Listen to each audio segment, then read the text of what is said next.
Hi friends, ഞാൻ ഇന്ന് വന്നിരിക്കുന്നത് ഒരു അടിപൊളി മന്തി റെസിപ്പി ആയിട്ടാണ്. വളരെ എളുപ്പത്തിൽ ചെയ്തെടുക്കാൻ പറ്റുന്നൊരു റെസിപ്പി കൂടിയാണിത്. എല്ലാവരും ഇതൊന്ന് ട്രൈ ചെയ്ത് ഫീഡ്ബാക്ക് അറിയിക്കണം. ഞാൻ ഇന്ന് ഈ റെസിപ്പി ചെയ്യുന്നത് കുക്കറിലാണ്. അപ്പോൾ നമുക്ക് നേരെ വീഡിയോയിലോട്ട് പോകാം. അതിന് വേണ്ടി വനസ്പതി അരി കഴുകി അരമണിക്കൂർ കുതിർക്കാൻ വെക്കുക. എന്നിട്ട് നമുക്ക് 8 അല്ലി വെളുത്തുള്ളി, ഒരു കഷ്ണം ഇഞ്ചി നന്നായിട്ട് ചതച്ചെടുക്കുക.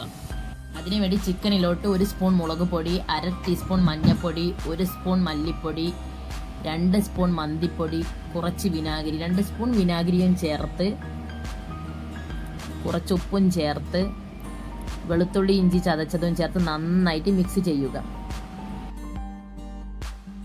കുറച്ച് വെള്ളം ചൂടാക്കാൻ വെക്കുക. എന്നിട്ട് അതിലോട്ട് 2 ഏലക്കായ, 3 ഗ്രാമ്പു, 3 പട്ട, ഒരു ഉണക്ക നാരങ്ങ, കുറച്ച് ഉപ്പ്, കുറച്ച് സൺഫ്ലവർ ഓയിൽ ചേർത്ത് നന്നായി എന്നിട്ട് കഴുകി ഊറ്റി വെച്ച അരി എടുത്ത് നമുക്ക് അതിലോട്ട് ഇട്ട് കൊടുക്കുക. എന്നിട്ടൊരു കുക്കറിലോട്ട് സൺഫ്ലവർ ഒഴിച്ച് 2 മേഗി കട്ട ഇട്ട് കൊടുക്കുക. 1/2 കപ്പ് തക്കാളി സോസും ഒഴിച്ചു കൊടുക്കുക. എന്നിട്ട് അതിലോട്ട് നമുക്ക് മസാല തേച്ച ചിക്കൻ നന്നായിട്ട് വെച്ച് കൊടുക്കുക. മുകളിൽ വെക്കാതെ നിരത്തി വെച്ച് കൊടുക്കാൻ ശ്രദ്ധിക്കണം.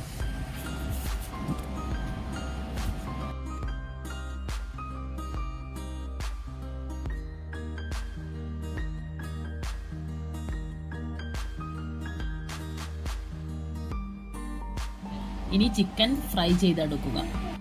അപ്പോഴത്തേക്കും അരി ഒരു 90% വെന്ത് കാണും. അത് നമുക്ക് ഊറ്റിയെടുത്ത് വെക്കാം. അപ്പോഴത്തേക്കും ചിക്കൻ ഒരുവിധം വെന്തിട്ട് കാണും. അതിലോട്ട് നമുക്ക് അരി ഇട്ട് കൊടുക്കാം, ചോറിട്ട് കൊടുക്കാം. എന്നിട്ട് അതിലോട്ട് 4 പച്ചമുളക് എടുത്ത് കുത്തി വെച്ച് കൊടുക്കുക. എന്നിട്ടൊരു പാത്രത്തിൽ കുറച്ച് കണലെടുത്ത് അതിൽ കുറച്ച് സൺഫ്ലവർ ഓയിൽ ഒഴിച്ചു കൊടുക്കുക. എന്നിട്ട് നന്നായിട്ട് കുക്കർ അടച്ചു കൊടുക്കുക. ഒരു വിസിലടിഞ്ഞതിന് ശേഷം ഗ്യാസ് ഓഫാക്കിടുക. എൻ്റെ വീഡിയോ ആദ്യമായിട്ട് കാണുന്നവർ സബ്സ്ക്രൈബ് ചെയ്ത് സപ്പോർട്ട് ചെയ്യുക. അപ്പോൾ ഇന്നത്തെ വീഡിയോ ഇത്രയേ ഉള്ളൂ. Thanks for watching.